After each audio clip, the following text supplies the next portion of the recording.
નમસ્કાર, આપ જોઈ રહ્યા છો JKS ન્યૂઝ ગુજરાતી. વાત તો લીલિયાના કોતાણા ગામે પતિના હાથે જ પત્નીની હત્યા કરાઈ હતી.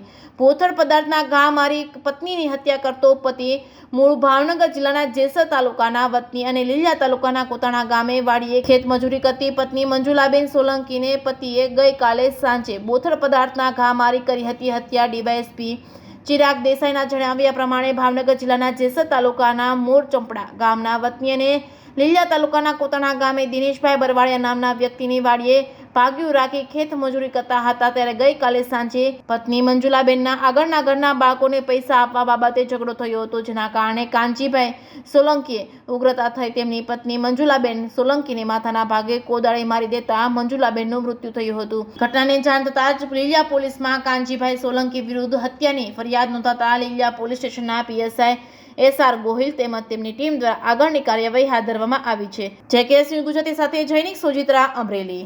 ભાવનગર જિલ્લાના જેસર તાલુકાના મોરચંપડા ગામના કાનજીભાઈ જીવરાજભાઈ સોલંકી કે જે હાલમાં કુતાણા ગામની સીમમાં દિનેશભાઈ બરવાડિયાના ખેતરમાં વાડીએ મજૂરી કામ કરતા હોય તેમની પત્ની મંજુલાબેન સોલંકી એમની સાથે ઝઘડો તકરાર થતા અને મંજુલાબેનના પોતાના જૂના લગ્ન જે હતા એના બાળકોને પૈસા આપવા બાદમાં ઝઘડો થતાં માથાના ભાગે કોદાળી મારેલ અને મંજુલાબેન મરી ગયેલ, જેના આધારે હાલમાં લીલિયા પોલીસ સ્ટેશનમાં ગુનો નોંધવામાં આવેલ છે અને આગળ તપાસ કાર્યવાહી ચાલુ છે.